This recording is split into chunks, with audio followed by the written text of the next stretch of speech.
أعوذ بالله من الشيطان اللعين الرجيم. بسم الله الرحمن الرحيم.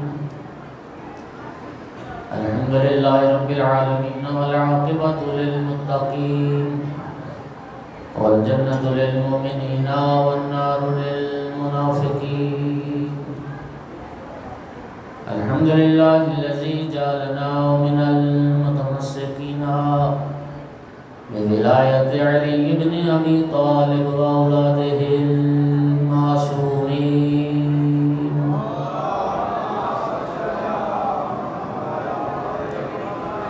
الحمد لله الذي جعلنا من الباقين على سيد الشهداء وأولاده وأصحابه المظلومين.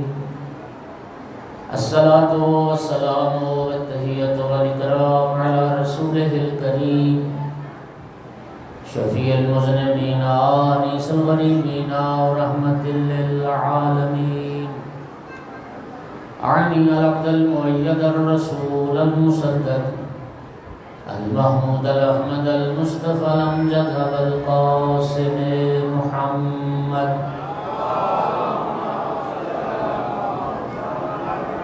ثم الصلاة والسلام والتحية والإكرام على آله الطيبين الطاهرين المعصومين المنتجبين المنتخبين المظلومين، واللعنة الدائمة على أعدائهم الملعونين من يوم عداوتهم إلى قيام يوم الدين وبعد يوم الدين. أما بعد،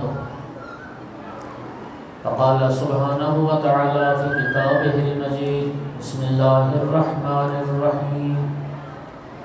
يرفع الله الذين آمنوا منكم والذين أوتوا العلم درجات. صلوات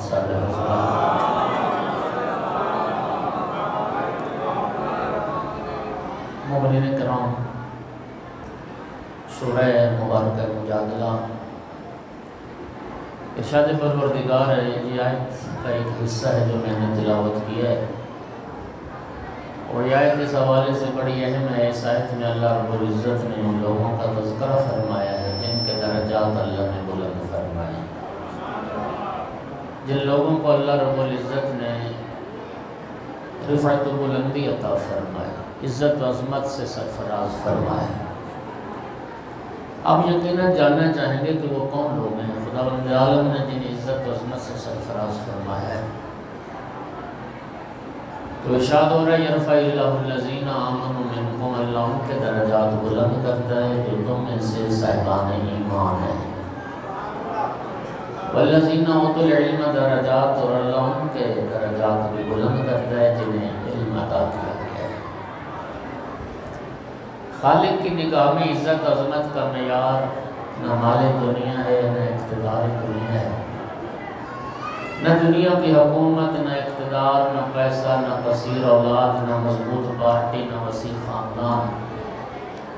خالق کی نگاہ میں عزت عظمت کا معیار صرف دو چیزیں ہیں: انسان صاحب ایمان بھی ہو اور انسان صاحب علم بھی. اور امیر المومنین علیہ السلام نے ذرا یہ خواتین سے کہیں ذرا خاموشی اختیار کریں، ایک صلوات پڑھیے ذرا سارے حضرات. مولا امیر علیہ السلام نے فرمایا تھا: اکثر الناس قیمتا اکثرهم علما واقل الناس قیمتا اقلهم علما. اس انسان کی قدر و قیمت سب سے زیادہ ہے جس کے پاس علم سب سے زیادہ ہے، اور اس انسان کی کوئی قدر و قیمت نہیں ہے جس کے پاس علم نہیں. میرے سارے شیعہ سنی بھائی، قرآن نے جو عزت عظمت اور رفعت کا معیار بتایا، اللہ جانتا ہے اس معیار پر پوری کائنات میں اگر اس معیار پر پرکھیں تو کائنات کے سب سے افضل اشرف جو ہستیاں ہیں وہ محمد و آل محمد علیہ السلام کے گھرانے کی ہستی.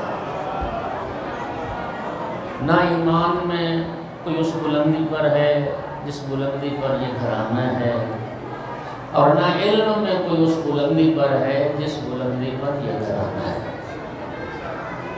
میں نے یہ آیت صرف اس لیے پڑھی کہ یہ ماہ ذوالقعدہ ہے اور یہ مہینہ امام رضا علیہ السلام سے نسبت رکھتا ہے۔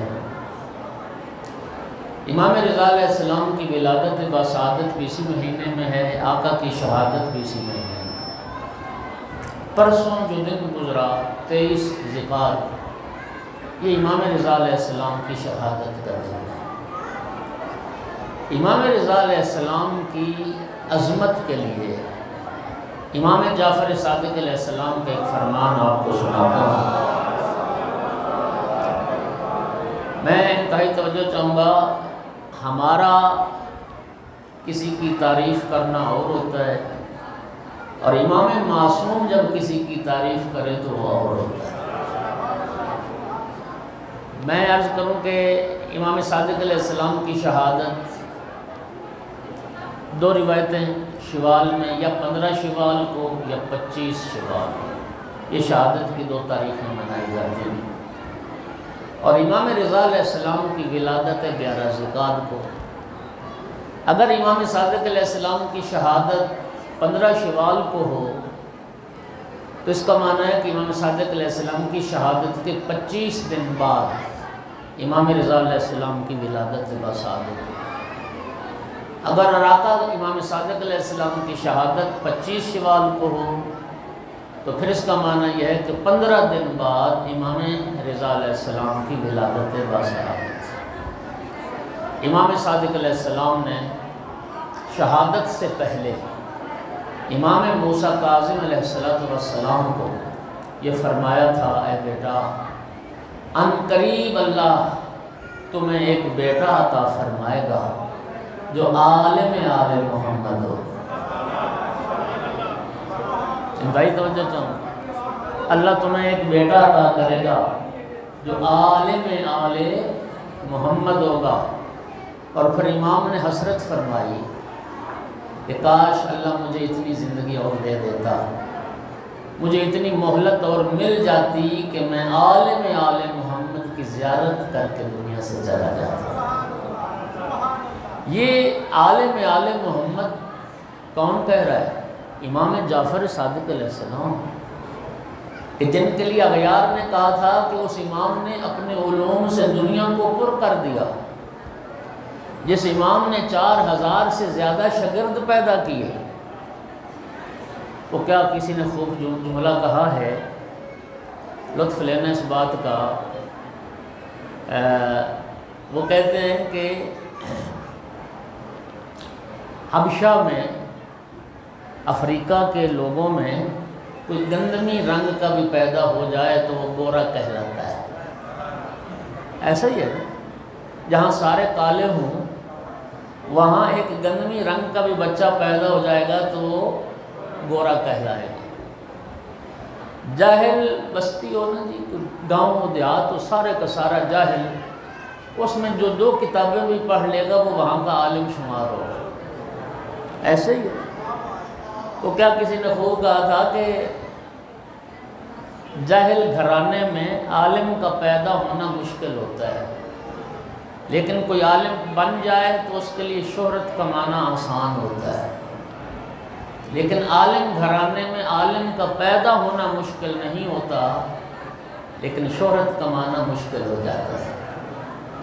سامعین گرامی، امام رضا علیہ السلام ایک ایسے گھرانے کی فرد ہیں جس گھرانے کے تمام افراد ہی کائنات کے سب سے بڑے عالم ہیں، جس گھرانے کی تاریخ یہ ہے کہ نبی کریم نے فرمایا تھا انا مدینۃ العلم وعلی بابھا۔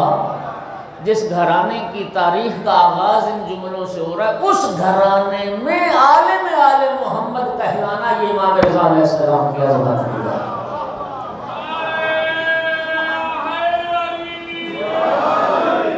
دیکھیے، بنی ہاشم کا گھرانہ، سارا گھرانہ بڑا وجیح خوبصورت ترین گھرانہ ہے کائنات کا۔ بنی ہاشم کے لوگ بہت خوبصورت تھے، اور بنی امیہ کے لوگ، یہ تاریخ ہے، وہ انتہائی بدصورت اور کریہ المنظر لوگ تھے۔ اور پھر بنی ہاشم کے گھرانے میں جو رسول اللہ کا گھرانہ ہے، یہ اتنا حسین و جمیل گھرانہ ہے جس میں مصباح حرم پیدا ہوئے ہیں۔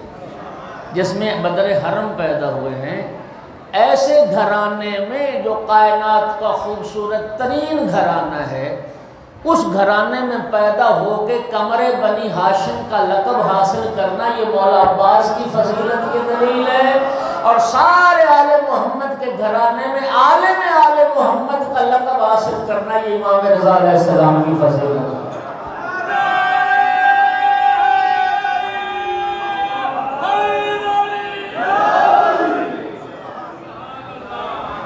آل محمد کے گھرانے کا عالم۔ اور امام موسیٰ کاظم علیہ السلام نے بھی فرمایا تھا اپنی اولاد سے، ایک بات اور یاد رکھیے، یہ جو امام صادق علیہ السلام نے اپنے پوتے کے لیے عالم آل محمد کا لفظ استعمال کیا، تو یہ نہ سمجھے کہ یہ امام موسیٰ کاظم علیہ السلام باب الحوائج کی اولاد ہونے کی حیثیت سے کیا۔ اگر اولاد ہونے کی حیثیت سے یہ اعلان ہوتا تو امام صادق، جب جانتے ہیں کہ امام موسیٰ کاظم علیہ السلام کی اولادیں سب سے زیادہ ہیں امام سے، 18 یا 19 بیٹے، 18 بیٹیاں۔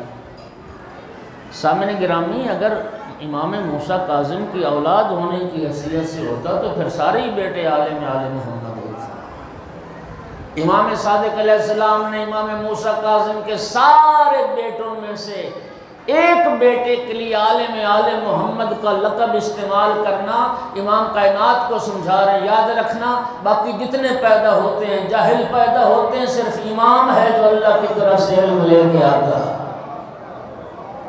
علم لے کے آنے والا وہ امام معصوم ہوتا ہے۔ سامعین گرامی، اس آقا امام رضا علیہ السلام کے حوالے سے چونکہ لمبا چوڑے خطاب کا وقت نہیں، دو باتیں میں نے آج عرض کرنا ہے۔ ایک تو امام رضا علیہ السلام کی زیارت کی فضیلت کو بیان کرنا ہے، اور ایک امام رضا علیہ السلام کا خط ہے جو آپ کو سنانا ہے۔ یہ خط بڑا اہم ہے۔ شیخ مفید رضوان اللہ تعالی علیہ نے اپنی کتاب الاختصاص میں سرکار رضا علیہ السلام کے اس خط کو ذکر کیا۔ یہ خط امام رضا علیہ السلام نے لکھا کن کے نام؟ سید عبدالعظیم حسنی کے نام، سلام اللہ علیہ، جنہیں آپ شاہ عبدالعظیم کے نام سے جانتے ہیں۔ آپ میں یقیناً لوگ بیٹھے ہیں جنہوں نے شاہ عبدالعظیم کی زیارت بھی کی ہے۔ تہران میں رے میں شاہ عبدالعظیم کی قبر مبارک ہے۔ سامعین گرامی، یہ حسنی سادات میں سے ہیں، 4 واسطوں سے امام حسن علیہ السلام کے بیٹے ہیں، اور انہیں 4 ائمہ کی صحبت کا شرف رہا ہے۔ امام علی نقی علیہ السلام کے اصحاب خاص میں شمار ہوتے ہیں۔ امام رضا کا دور بھی دیکھا، امام جواد علیہ السلام کا دور بھی دیکھا، ائمہ کا زمانہ پایا۔ ان کی عظمت اس قدر زیادہ ہے کہ امام علی نقی علیہ السلام نے فرمایا تھا، منظار عبد العظیم برے کا منظار الحسین بکربلا۔ جس نے رے شہر میں عبدالعظیم کی قبر کی زیارت کی، گویا اس نے کربلا میں امام حسین علیہ السلام کی زیارت کی۔ ان کا مرتبہ اتنا بلند ہے کہ جن کی زیارت سے امام حسین علیہ السلام کی زیارت کا ثواب ملے۔ شاہ عبدالعظیم کو امام رضا علیہ السلام نے جو خط لکھا وہ خط ذرا ضرور سنیے گا، یقین فرمائیے، چونکہ امام کائنات کا امام ہوتا ہے اور پوری کائنات کے شیعوں کا امام ہوتا ہے۔ امامت منصب ہدایت اور رہبری ہے۔ یہ امام کا خط بظاہر تو عبدالعظیم کے لیے ہے، لیکن اس میں جو امام نے احکام بیان فرمائے ہے وہ قیامت تک آنے والے ہر شیعہ کے لیے۔ اللہ تعالیٰ امام علیہ السلام کے ان فرمودات پر ہمیں عمل کرنے کی توفیق عطا فرمائے۔ آپ ایک صلوات پڑھیں اور میں آقا کا خط شروع کرتا ہوں۔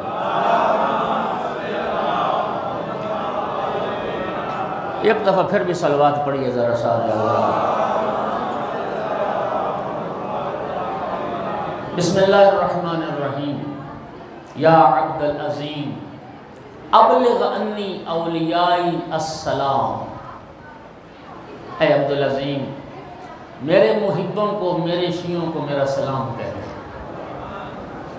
بس آپ یوں سمجھیں کہ آج امام رضا علیہ السلام کا یہ خط آیا ہے، میں تو وسیلہ بن گیا ہوں، اور گویا یہ خط امام کا ہمارے لیے ہے اور آپ کے لیے ہے۔ شیعو خوش نصیب ہو، امام آپ کو سلام کہہ رہے ہیں، میرے شیعوں کو میرے سلام کہہ دینا، میرے محبوں کو میرے دوستوں کو میرا سلام کہہ دینا۔ وَقُلْ لَهُمْ، اے عبدالعظیم میرے شیعوں سے یہ کہہ دینا، اللہ یجعلوا للشیطان علی انفسہم سبیلا، میرے محبوں اور دوستوں سے کہہ دینا کہ شیطان کو اپنے اوپر کبھی مسلط نہ ہونے دینا، شیطان کو اپنے اوپر رہ نہ دینا، شیطان کو اپنے اوپر قبضہ نہ کرنے دینا۔ وَمُرْهُمْ بِالصِّدْقِ فِي الْحَدِيثِ، اور میری طرف سے میرے شیعوں اور محبوں کو حکم دینا کہ گفتگو میں سچائی کو اختیار کرنا، کبھی جھوٹ نہ بولنا، ہمیشہ سچ بولنا۔ اور نبی کریم کی حدیث ہے، لا یجد عبد طعم الایمان حتی یترک الکذب کلہ جدہ وہزلہ، رسول اللہ نے فرمایا کوئی بندہ ایمان کا ذائقہ بھی نہیں چکھ سکتا جب تک وہ جھوٹ کو ترک نہ کرے۔ یعنی رسول اللہ کی حدیث کا مطلب یہ ہے کہ چاہے وہ مزاح میں جھوٹ بولے، چاہے وہ سنجیدگی کے ساتھ جھوٹ بولے، نبی کریم فرماتے ہیں مومن ہونا تو دور کی بات ہے، جھوٹا انسان ایمان کا ذائقہ بھی نہیں چکھتا، ایمان کا ذائقہ بھی۔ مولا رضا علیہ السلام بھی یہی فرما رہے ہو، میرے شیعوں کو حکم دو کہ سچ بولنا، گفتگو میں سچائی کو اختیار کرنا، وَأَدَاءِ الْأَمَانَةِ، اور امانت میں خیانت نہ کرنا، امانت کو امانت داری سے ادا کرنا۔ وَمُرْهُمْ بِالسُّكُوتِ، اور فرمایا خاموشی اختیار کرنا، جھگڑے میں شریک نہ بننا۔ یقین کیجئے یہ جو خاموشی ہے نا، معصوم نے فرمایا ہے کہ اگر بولنا، کلام کرنا چاندی ہو تو خاموشی سونا ہے، اگر بولنا چاندی ہے تو خاموشی سونا ہے، اور خاموشی عبادت ہے۔ سرکار کی حدیث ہے نا، انسان بولے گا یا ٹھیک بولے گا یا غلط بولے گا لیکن خاموش رہے گا تو اس کی خاموشی عبادت ہے۔ مُرْهُمْ بِالسُّكُوتِ وَتَرْكِ الْجِدَالِ فِيمَا لَا يَعْنِيهِمْ، اور میرے شیعوں کو کہہ دینا لا یعنی باتوں میں جھگڑا نہ کریں، فضول باتوں میں، جن باتوں کا کوئی مقصد نہیں ہے ان میں جھگڑا نہ کریں۔ وَإِقْبَالِ بَعْضِهِمْ، یہ ذرا سنیے غور سے، وَإِقْبَالِ بَعْضِهِمْ عَلَى بَعْضٍ وَالْمُزَاوَرَةِ، اور میرے شیعوں کو یہ حکم دینا کہ ایک دوسرے کی ملاقات کے لیے جایا کریں، ایک دوسرے کی زیارت کے لیے جایا کریں، تعلقات آپس میں منقطع نہ کریں، آپس میں قطع رحمیاں نہ کریں۔ ایک مومن مومن کے دیدار کو جائے، ایک مومن مومن کی زیارت کو جائے، اور مومن کے مومن پر جو حقوق رب نے، جو اسلام نے نافذ کی، ان میں سے ایک حق یہ ہے مومن مومن کی ملاقات اور مومن مومن کی زیارت کے لیے جائے۔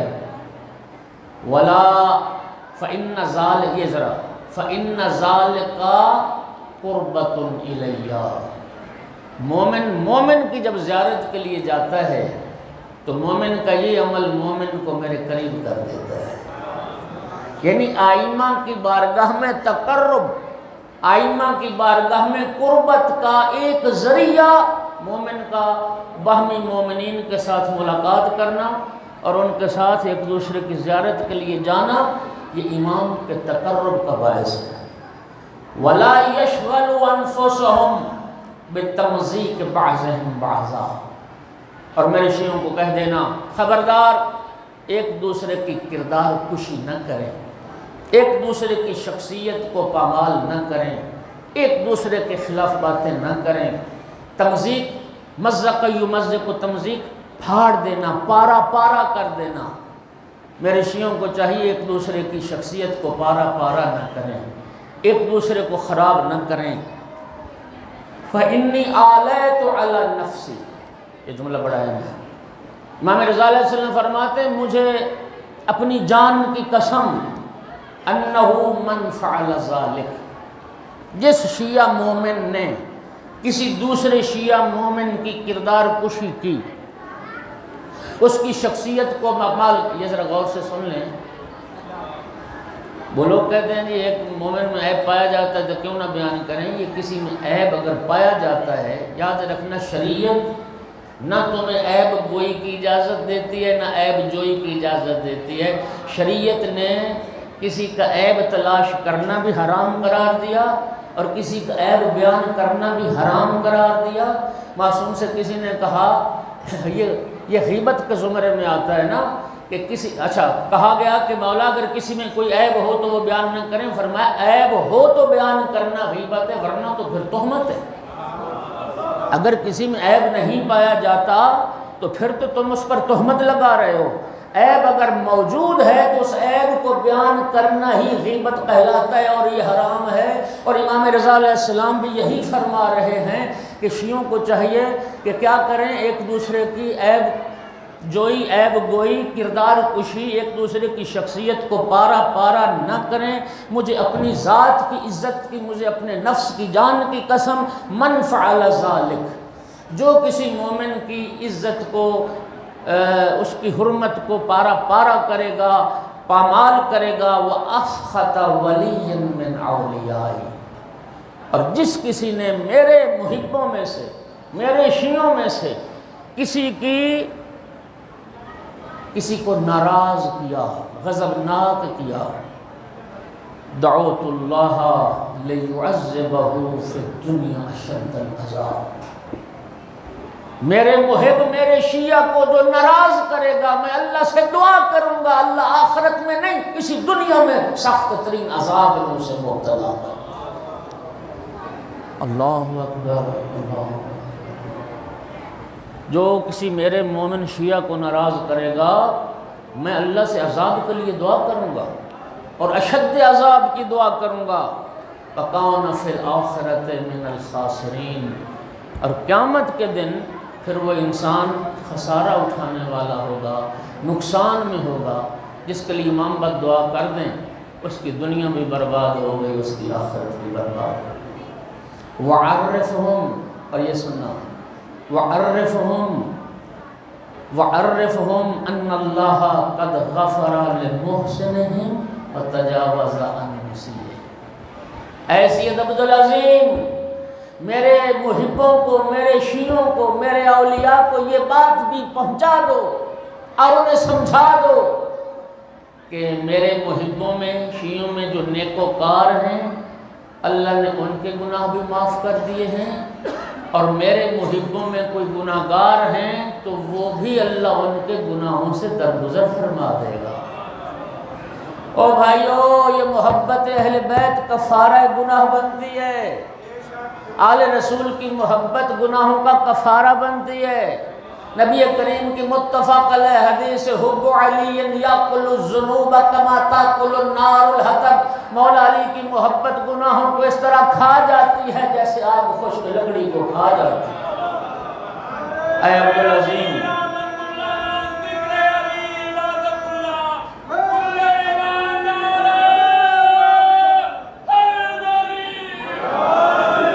میرے شیعوں کو یہ بات بتا دیں، قد غفر اللہ للمحسنین، اللہ نے جو نیکوکار ہیں ان کو تو بخش دیا ہے۔ قد غفر اللہ، قد تحقیق کے لیے یقیناً اللہ نے ان کو تو بخش دیا ہے۔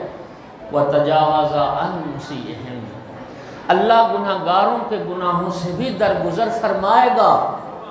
الا من اشرک بہ، میرے شیعوں کو بتا دو اللہ کے ساتھ شرک کرنے والے کو رب کبھی معاف نہیں کرے، اللہ مشرک کو کبھی معاف نہیں کرے گا۔ یہ وعدہ رب کا قرآن میں بھی ہے، ان اللہ یغفر، کیا ہے؟ ان اللہ لا یغفر ان یشرک بہ ویغفر ما دون ذلک لمن یشاء۔ اللہ قرآن میں فرماتا اللہ جس کے چاہے گا گناہ معاف کر دے گا، لیکن اللہ مشرک کو معاف نہیں کرے گا۔ امام رضا علیہ السلام بھی یہ فرما رہے ہیں، اے عبدالعظیم میرے شیعوں کو، محبوں کو یہ بات بھی بتا دو کہ جو گناہگار بھی حتیٰ اللہ ان کے گناہوں سے بھی درگزر فرمائے گا، لیکن جس نے شرک کیا اللہ مشرک کو معاف نہیں کرے گا۔ اللہ شرک کرنے والے کو معاف نہیں کرے گا۔ او آذا ولی من اولیائی، میرے شیعوں اور محبوں میں سے کسی کو اذیت اور دکھ دینے والوں کو بھی اللہ معاف نہیں کرے گا۔ اور اضمر لہ سوءا، اور اللہ اس کو بھی معاف نہیں کرے گا جو میرے شیعوں کے لیے بری نیت رکھتا ہے، جو میرے شیعوں کے لیے دل میں قدورت رکھتا ہے، برا ارادہ رکھتا ہے، منفی سوچ رکھتا ہے، اللہ اس کو بھی معاف نہیں کرے گا۔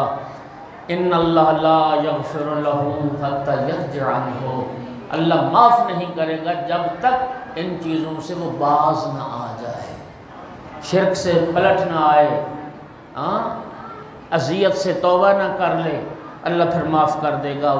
فَإِنْ رَجَعَ، اگر ان برائیوں سے وہ رک گیا، پلٹ آیا تو ٹھیک، وَإِلَّا نُزِعَ رُوحُ الْإِيمَانِ عَنْ قَلْبِهِ، پھر یاد رکھو اگر ان باتوں پہ ڈٹا رہا تو مومن ہونا دور کی بات ہے، اللہ روح ایمان اس کے دل سے نکال دے، پھر وہ مومن نہیں ہے، اللہ روح ایمان اس کے دل سے کھینچ لے گا، اور اگلا کیا ہوگا؟ ایک تو ایمان دل سے نکل جائے گا، وَخَرَجَ عَنْ وِلَایَتِي، اور میری ولایت سے بھی باہر چلا جائے گا۔ اب مجھے بتائیے، ولایت کے نام پہ شرک کرنا، ولایت کے نام پہ گالیاں دینا، ولایت کے نام پہ علماء کی عزت سے کھیلنا، ولایت کے نام پہ مومنین سے مذاق کرنا، مومنین کی اہانت کرنا، پھر اس کی کہاں گنجائش رہتی ہے؟ مولا رضا تو فرماتے ایسا کرنے والے کے دل سے اللہ روح ایمان کو بھی نکال دیتا ہے اور وہ میری ولایت سے خارج ہو جاتا ہے۔ وَلَمْ يَكُنْ لَهُ نَصِيبٌ فِي وِلَایَتِنَا، اور ایسے شخص کے لیے ہماری ولایت سے کچھ بھی نہیں ہے، ہماری ولایت اس کو ذرہ برابر نصیب ہی نہیں ہے۔ وَأَعُوذُ بِاللَّهِ مِنْ ذَلِكَ، اور میں ایسی تمام باتوں سے اللہ کی پناہ مانگتا ہوں۔ صلوات سارے حضرات بلند آواز سے۔ مومنین کرام، یہ تو خط تھا جو امام رضا علیہ السلام نے سید عبد العظیم کے نام لکھا۔ اب اس آقا کی جو زیارت کی فضیلت اس کے حوالے سے چند احادیث عرض کرنا ہے۔ سب سے پہلے نبی کریم صلی اللہ علیہ وآلہ وسلم کی حدیث مبارک، اور یہ حدیث نبی کریم نے کب بیان فرمائی؟ یعنی امام رضا علیہ السلام کی ولادت سے بہت پہلے، امام رضا علیہ السلام کی شہادت سے بہت پہلے۔ شہادت 203 ہجری میں ہو رہی ہے، سرکار دو عالم کی رحلت 11 ہجری میں ہو رہی ہے۔ اگر نبی کریم نے یعنی اپنی رحلت سے 8 سال 10 سال پہلے بھی یہ حدیث بیان کی ہو تو اس کا معنی یہ ہے کہ امام رضا علیہ السلام کی شہادت سے 200 سال پہلے نبی کریم نے یہ حدیث بیان فرمائی۔ اب وہ حدیث سنی، نبی کریم نے کیا فرمایا؟ فرمایا ستدفن بضعۃ منی، ستدفن بضعۃ منی فی ارض خراسان، ان قریب خراسان کی سرزمین پر میرا ایک ٹکڑا دفن ہوگا۔ یعنی دنیا اس وقت تک شاید خراسان کے نام کو بھی نہ جانتی، انہوں نے خراسان کا نام بھی نہ سنا ہو، خراسان دیکھنا تو دور کی بات ہے۔ اس کا معنی یہ ہوا کہ نبی کریم عالم الغیب ذات ہیں، نبی کریم غیب کا علم جانتے ہیں، نبی کریم 200 سال پہلے ایک واقعے کی خبر دے رہے ہیں کہ سرزمین خراسان پر میرا ایک ٹکڑا دفن ہوگا اس سرزمین پر۔ فرمایا وما زارہا، جو بھی خراسان میں میرے اس بیٹے کی قبر کی زیارت کرے گا، 3 باتیں نبی کریم نے فرمائی۔ ما زارہا مقروب الا ونفس اللہ قربہ، جو دکھی انسان، جو دکھوں کا مارا ہوا میرے اس بیٹے کی قبر کی زیارت کرے گا، اللہ اس کے دکھ ڈال دے گا، اللہ اس کے دکھ کو، اس کے کرب کو، اس کے درد کو، اس کی تکلیف کو رفع کر دے گا۔ جو میرے بیٹے کی خراسان میں جا کے زیارت کرے گا، وَلَا مَغْمُومٌ إِلَّا وَكَشَفَ اللَّهُ غَمَّهُ، اور غم زدہ دکھی انسان اس کے غم اللہ دور کر دے گا، ہم و غم بھی اس کے مٹا دے گا۔ وَلَا طَالِبُ حَاجَةٍ إِلَّا وَقَضَى اللَّهُ حَاجَتَهُ، اور کوئی بھی حاجت مند، کوئی بھی محتاج شخص جب اس بارگاہ میں جائے گا، اللہ اس کی حاجت کو پورا کر دے گا۔ وَلَا مُذْنِبٌ إِلَّا وَقَدْ غَفَرَ اللَّهُ ذَنْبَهُ، اور کوئی گناہگار اگر جا کے میرے بیٹے کی خراسان میں زیارت کرے گا، اللہ اس کے گناہ معاف کر دے گا۔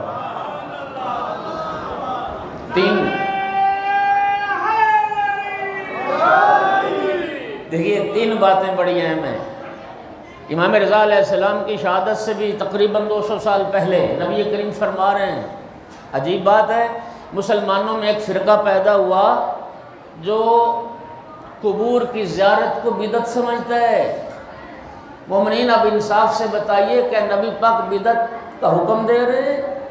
نبی پاک بدعت کو باعث ثواب کہہ رہے ہیں؟ اس کا معنی یہ ہوا کہ انبیاء اور اولیاء کی زیارت بدعت نہیں ہے۔ انبیاء اولیاء کی زیارت خدا کو محبوب ہے، پیغمبر کو محبوب ہے، اور اس زیارت کا دنیاوی و اخروی فائدہ، دو چیزیں نبی پاک نے، تین چیزیں اس میں بڑی اہم جو بیان کی ہیں۔ مقروب شخص، دکھی شخص زیارت کرے گا، دکھ دور ہو جائیں گے۔ گناہگار اگر زیارت کرے گا، اللہ اس کے گناہ معاف کر دے گا۔ اور طالب حاجت اگر کوئی زیارت کرے گا، اللہ اس کی حاجت کو پورا کر دے گا۔ پوری دنیا کے لوگوں کے تین مسئلے بڑے اہم ہیں۔ تین مسئلوں کی وجہ سے انسان بڑا پریشان رہتا ہے۔ ایک اپنی آخرت میں نجات کے بارے میں پریشان رہتا ہے کہ آخرت میں میری نجات ہو جائے۔ دوسرا پریشان رہتا ہے کہ میں دکھوں سے بچا رہوں، مصیبتوں سے بچا رہوں، بیماریوں سے بچا رہوں، تکلیفوں سے بچا رہوں۔ اور تیسری اس کی خواہش یہ ہوتی ہے کہ میری ہر حاجت پوری ہو جائے، میری ہر ضرورت پوری ہو جائے۔ نبی کریم نے ان تینوں کاموں کا علاج امام رضا علیہ السلام کی زیارت کو کرا۔ نبی کریم نے فرمایا، نبی کریم نے فرمایا مقروب آئے گا، اللہ اس کے دکھ ٹال دے گا، گناہگار آئے گا، اللہ اس کے گناہ معاف کر دے گا، اور طالب حاجت آئے گا، اللہ اس کی حاجت کو پورا کر دے گا۔ اور امام رضا علیہ السلام نے خود ارشاد فرمایا، دیکھیے شفاعت کا عقیدہ قرآن کا عقیدہ ہے۔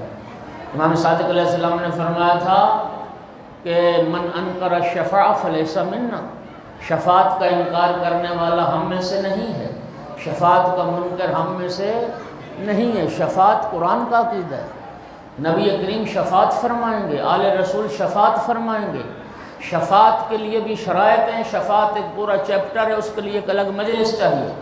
لیکن سامعین گرامی، امام معصوم کی حدیث پڑھنے لگا ہوں، سرکار نے ارشاد فرمایا، امام رضا علیہ السلام نے خود ارشاد فرمایا، امام نے فرمایا کہ جو شخص من زارنی فی غربتی علی بودی، جو عالم غربت میں اتنے دور آ کے میری قبر کی زیارت کرے گا، سرکار رضا فرماتے ہیں میں اتیتہ یوم القیامت فی ثلاثت مواطن، میں رضا قیامت کے دن 3 مقام پر اپنے زائر کے پاس جاؤں گا، وَأُخَلِّصُهُ، اور ان 3 خطرناک مقامات سے میں اپنے زائر کو نجات دلاؤں گا۔ پہلا موقع عند تطایر الکتب، جب اعمال نامے تقسیم ہو رہے ہوں گے، میں اپنے زائر کے پاس آؤں گا اور اس کے پھر دائیں ہاتھ میں نامہ اعمال عطا ہوگا۔ دوسرا، جب اعمال تولے جائیں گے، میں اپنے زائر کے پاس آؤں گا اور میری زیارت اس کے نامہ اعمال کے وزنی ہونے کا سبب بن جائے گی۔ اور تیسرا فرمائے عند الصراط، جب پل صراط سے گزرنے کا وقت آئے گا، میں پل صراط سے گزرنے کے وقت بھی اپنے زائر کی مدد کروں گا اور پل صراط سے آسانی میں گزاروں گا اپنے زائر کو میری قبر کی زیارت کے لیے۔ اور اگلا جملہ، کنت وآبائی شفعاءہ یوم القیامہ، میں اور میرے آبا و اجداد سارے، میں اور میرے آبا و اجداد قیامت کے دن اس کے شفیع بن جائیں۔ مولا رضا علیہ السلام کی زیارت سبب بنے گی امام رضا علیہ السلام بھی، امام رضا علیہ السلام کے آباء و اجداد بھی ہمارے شفیع بن جائیں گے۔ امام محمد باقر علیہ السلام نے ارشاد فرمایا، امام صادق علیہ السلام نے ارشاد فرمایا، امام محمد جواد تقی علیہ السلام نے ارشاد فرمایا۔ امام جواد سے پوچھا گیا آقا آپ کے بابا کی زیارت کا کیا اجر ہے؟ امام رضا علیہ السلام نے فرمایا الجنت واللہ، الجنت واللہ، الجنت واللہ۔ 3 بار قسم رب اٹھا کے امام جواد علیہ السلام نے فرمایا خدا کی قسم اس کے لیے جنت ہے، خدا کی قسم اس کے لیے جنت ہے، خدا کی قسم اس کے لیے جنت ہے جو میرے بابا رضا کی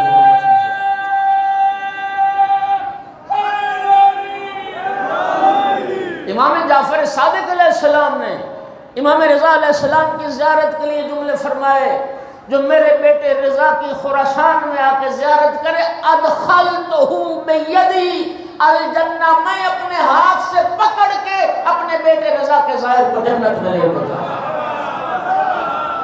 میں اپنے ہاتھ سے پکڑ کے اپنے بیٹے کو جنت میں لے کے جاؤں۔ سامعین گرامی، دنیا سیر و تفریح کے لیے کوئی شمالی علاقہ جات کا رخ کرتا ہے، زیادہ پیسے والے دبئی یورپ جاتے ہیں، اے خدا توفیق دے جاؤ مشرق جاؤ، مولا رضا علیہ السلام کی زیارت کے لیے جاؤ۔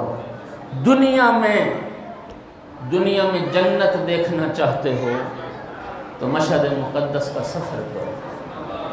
دیکھیے امام رضا علیہ السلام کے القاب میں ایک لقب کیا ہے جو صلوات خاصہ حضرت رضا علیہ السلام کی، السلام علیکہ یا ایہا الامام الرؤوف، اے مہربان امام، اے رؤوف امام، ہمارا آپ کا سلام۔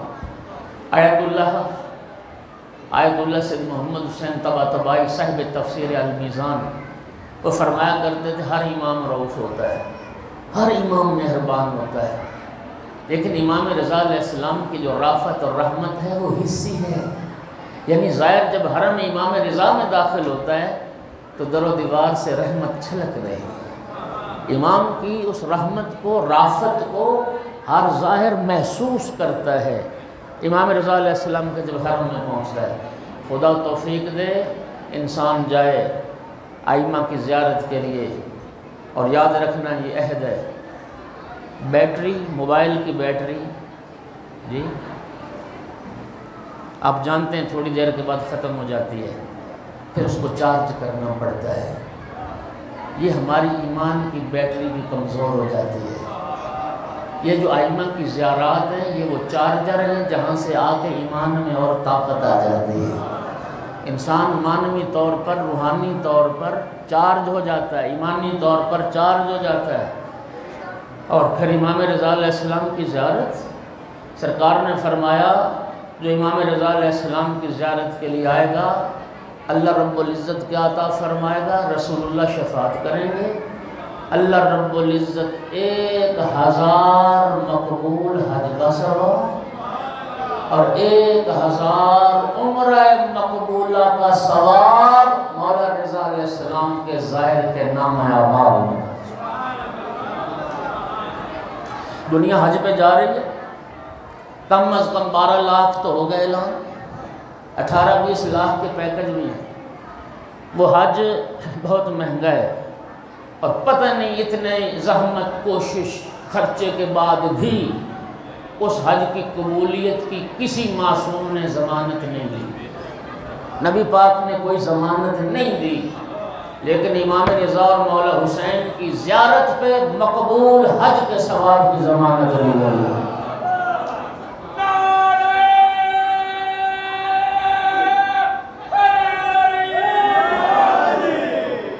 خدا توفیق دے اور انسان جائے کربلا، انسان کو اللہ توفیق دے جائے مشہد مقدس۔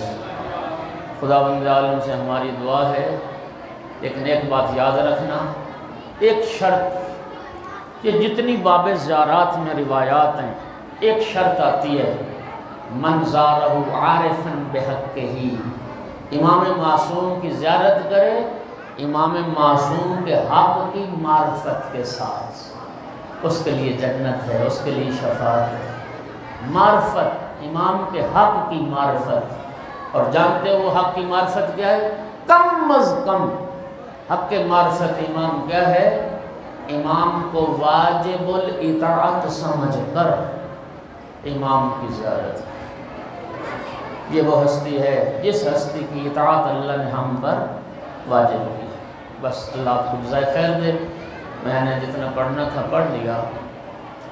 دعب الخزاعی یہ امام رضا علیہ السلام کے زمانے میں شاعر گزرے اور بہت بڑا شاعر تھا، بہت بڑا شاعر. اس نے مامون بھی تھا، دربار لگا ہوا تھا. امام رضا علیہ السلام کی خدمت میں آ کے ایک قصیدہ پڑھا تھا اس نے. امام علیہ السلام نے بڑے درہم و دینار سے اس کو نوازا تھا. امام علیہ السلام نے ذرا توجہ کیجیے گا، اپنا ایک سبز رنگ کا ایک جبہ تھا سرکار رضا علیہ السلام کا.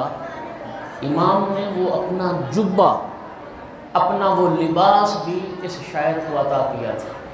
اور جب عطا کیا تھا نا درہم و دینار کے علاوہ، امام نے فرمایا تھا میرا یہ وہ جبہ ہے جس میں میں نے 1000 رات 1000 رکعت نماز پڑھی ہے. امام نے وہ جبہ بھی عطا کیا، امام نے درہم و دینار بھی عطا کیے. اجازت دے تو میں آقا کے سامنے جو قصیدہ پڑھا ہے اس کے چند اشعار آپ کو سناتا ہوں. آپ ایک صلوات پڑھ دیں بلند آواز.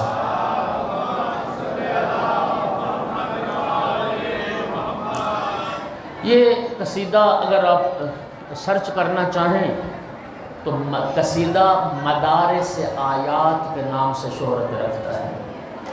چونکہ اس قصیدے کا پہلا جو مطلع ہے، پہلا شعر ہے، وہ مدارس آیات کے لفظ سے شروع ہے. بس چند اشعار سماعت کی نظر کرتا ہوں.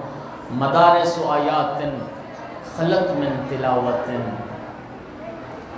منزل وحی مغفر الارساتی.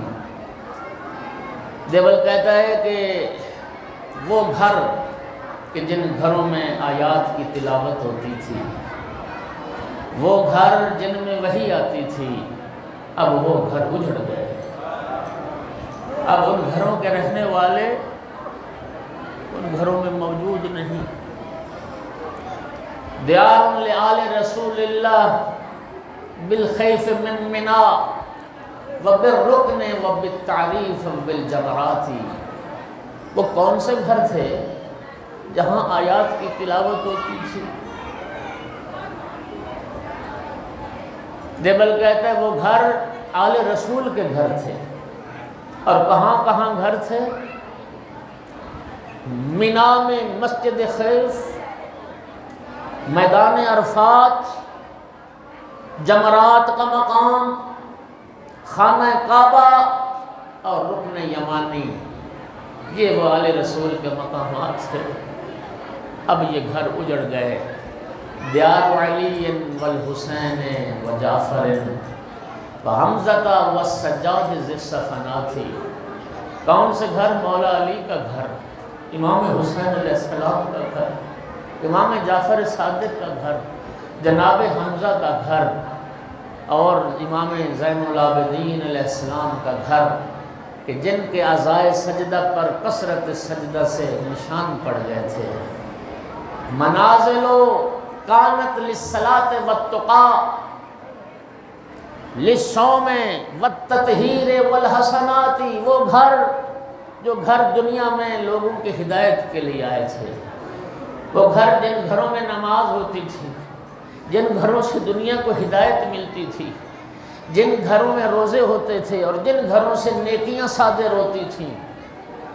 منازل جبرائیل الامین متحلہ من اللہ بالتسلیم والرحمات. وہ گھر کے جن گھروں میں جبرائیل آتا تھا اللہ کی طرف سے سلام، درود و سلام کا ہدیہ لے کر اور اللہ کی طرف سے رحمتیں لے کر، جس گھر میں جبرائیل آتے تھے. اور پھر چند جو مصائب کے اشعار پڑھے. امام رضا علیہ السلام کے سامنے جب یہ شعر پڑھا، امام رضا نے سر سے امامہ اتار دیا، بلند آواز سے گریہ فرمایا، بنات زیاد فی القصور مسونۃ وبنات رسول اللہ فی الفلوات، ابن زیاد کی بیٹیاں محلوں میں آرام کر رہی تھیں اور رسول کی بیٹیاں جنگلوں میں پھرائی جا رہی تھیں۔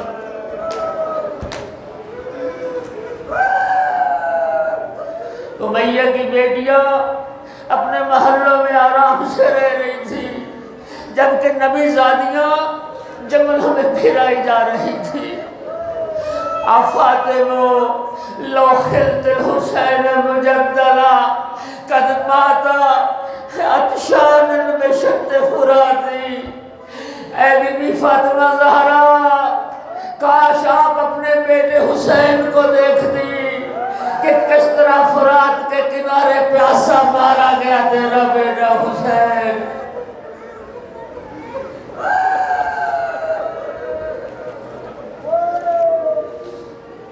اذن لطمت الخد فاطم عنده، اے بنت پیغمبر اگر آپ امام حسین کو دیکھتی، اجرائتے دمع العین فی الوجنات، جب آپ دیکھتی تو اے بی بی، اے بنت پیغمبر آپ اپنے منہ پر ماتم کرتے، آپ اپنے چہروں پہ تماچے مار دیں، اپنے آنسو رخسار بن جائیں۔ فاطمہ یبنت الخیر قومی وندمی نجوم سماوات بیارض فلاتی، اے فاطمہ زہرا اٹھو، آسمان امامت کے ستارے بکھر گئے، آسمان امامت کے ستارے بکھر گئے۔ قبور بکوفان و اخرى بطیبت و اخرى بفخ نالہا سلواتی،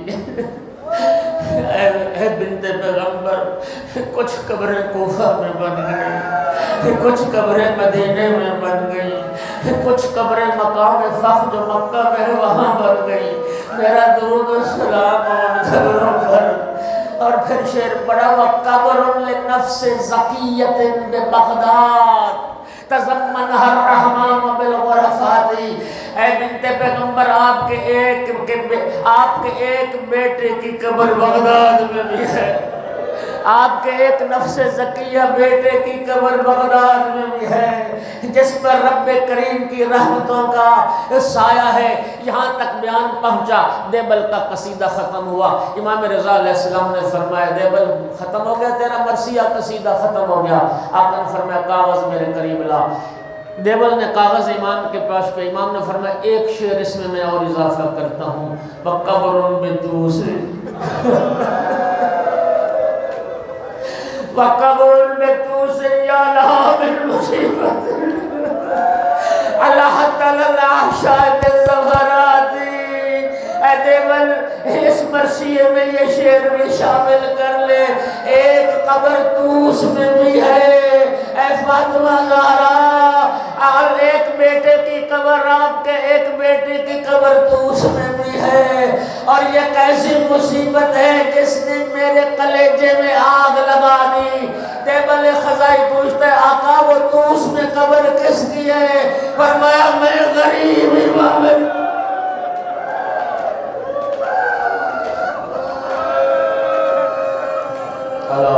اللہ علی القوم الظالمین وسيعلم الذين ظلموا أي منقلب ينقلبون۔